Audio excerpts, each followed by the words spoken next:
Dahil wala na nga makapipigil pa sa part 2 ng kaganapan noong January 9 ay eto. Simulan na natin sa malamig at maulan na panahon. Ito pala yung time na paalis na kami ni Madam at nagkakarga na ako ng mga dapat naming bago kasi kami dumiretso ng Santa Magdalena ay kailangan muna namin pumunta ng Sorsogon City dahil may bibilhin pa ng mga kakailanganin namin ng araw na ito. Alas 8 pa nga dapat umalis na kami kaya lang sabi ni Madam ay hindi pa naman mag-o-open ng maaga ang SM kaya bago mag-10 na lang kami umalis. Pagkatapos ko nga mailagay yung mga gamit sa loob ng sasakyan ay eto, sumakay na rin ako. Chinek ko muna pala yung gulong bago kami umalis. Nakagawian ko na ho kasi nakapag bago umalis at chinecheck ko muna ang mga gulong at yung kondisyon ng sasakyan. Dahil mas magandang mag-drive na maalwal ang isip mo na okay yung takbo ng sasakyan. Hinantay ko nga lang muna si Madam na makasakay bago kami umalis. Syempre, hindi ko naman siya pwedeng iwan. Para nga po pala sa mga gustong bumili sa motor shop at palagi kaming sarado ay pasensya na po kayo dahil sobrang busy namin. Kaya halos hindi na kami makapag-open. Pero siguro pagkatapos nito ng buwan ng January ay medyo maluwag na rin po siguro ang aming schedule. Biyahe na nga pala kami sa puntong ito ng aming buhay ni Madam at nag-stop muna ako sa kasiguran para makapagpakarga kami ng diesel. Nagpakarga na pala kami para hindi na kami may istorbo or tatawid pag pauwi na kami or papunta na kami ng Santa Magdalena. At sa mga oras na yan nga ay wala pa rin tigil ang pagbagsak ng ulan. Ilang minuto lang nakalipas at nandito na kami sa Ayun na nga, at papasok na tayo ng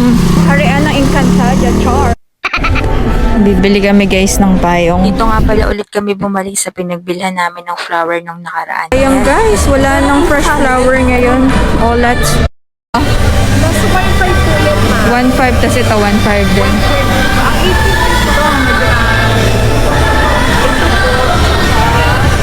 Hindi nga pala muna kami bumili ng bulaklak ni Madam since ang kailangan namin ay mga fresh flowers. Kaya nagtingin muna kami sa Kaya tayo dyan guys, wala dito yung isang nagtitinda ng flower. Meron dati ditong ano ay naka negative na talaga sa fresh flower kaya naghanap na lang kami ng pwedeng So pamalit. guys, may napili na kami and I think this is mas bagay siya dun sa setup ng bed.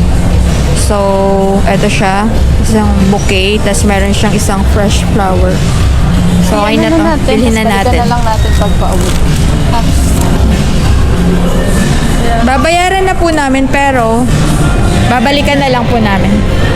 Kumain na nga muna pala kami ni Madam bago namin balikan tapos rekta na kami sa City Mall. Sa tuwing umaalis kasi kami ni Madam papuntang Sorsogon or kahit saan kami pupunta ay hindi kami nakakapag-almusal. Sa tuwing pumupunta nga din pala kami dito sa SM City Sorsogon ay ang pinaka-favorite namin na kainan dito ni Madam is Greenwich lang or Jollibee. Kung alin man sa dalawa ang hindi mahaba ang pila ay doon kami. Sa drinks na, ice tea, pareho ay 20 minutes. Thank you. Tara guys, kain tayo. Sabayan nyo kami ni Madam.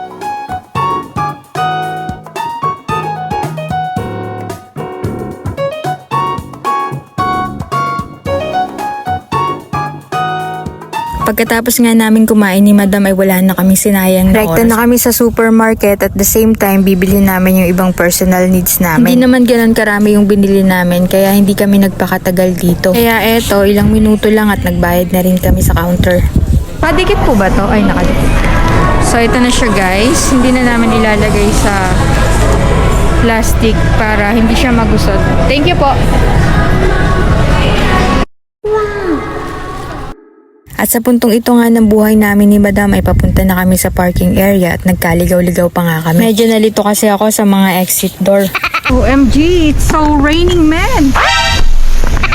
Pangit ng panahon. Hindi nakisama. Pangit kabanding ng ulan. Nabasa na. Oh, nabasa. Andito na nga pala kami sa City Mall ng time na yan at bumili lang ako ng panyo na pula sa gagamitin namin ng mga gamit doon sa Santa Magdalena. So, dalawa na yung binili namin. Dito kami sa Free Life City Mall. What's ito? At nung papunta na nga kami sa may food court ay dumaan kami muna dito para bumili kami ng pearl ni Madam na nagkakahalaga ng 100k. Char! Ang sadya nga pala namin dito sa City Mall is bibili kami ng cake at saka yung panyo tapos drive na ulit papunta na sa Santa Magdalena. Nag-elevator na nga lang pala kami papunta sa taas yan kasi sabi ni Madam masakit daw ang tuhod niya, tumatanda na kasi. Well, same pa din ang weather, umuulan pa din na para bang ayaw na niya talagang magpaawat.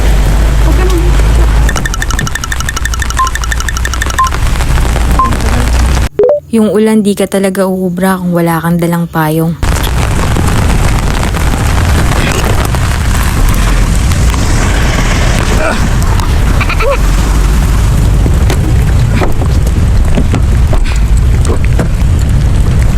At ayun, kahit pa nga may payong ako na ginamit, ay talagang nabasa yung likuran ko. Sadyang mahirap talaga kapag nasa labas ka, lalo na kung umuulan. At sa wakas ay nakarating na nga pala kami sa Santa Magdalena. Yung ano nila, private pool. And then yung front niya is ayan, full access ng dagat. Bale, Villa F to, dito sa Viata ng Santa Magdalena. So, ito pagpasok na meron silang personal ref, mga baso, tapos ito yung nila, wardrobe nila dito, may extra pillow, may electric kettle, tapos meron silang extra. So, sa CR naman nila, meron sila ditong shower area. Meron din pala sila dito na bathroom amenities, hand wash liquid soap, extra tissue roll, shampoo and body wash at saka meron din silang bar soap. And then dito yung nila, coffee bar nila. Meron sila ditong creamer, coffee, and brown sugar. Yan yung kabuuan ng bedroom, guys. So, as you can see, andyan pa si Madam. Hindi pa siya tapos maglagay sa gilid. Inaayos na lang niya actually. So, ayan. Tapos na kaming mag-set up. So, ngayon, pauwi na kami and thank you for watching. Ay, eto pala guys. Meron din silang, dito sa villa actually, pinakalas na villa to ng Viata. Pero bagong lang to. Bagong gawa tong Villa F. Full access sa pool and sa dagat, sa beach. Uwi na kami guys. Uwi na talaga. Bye! Thank you for watching. Don't forget to follow, like, share, and comment.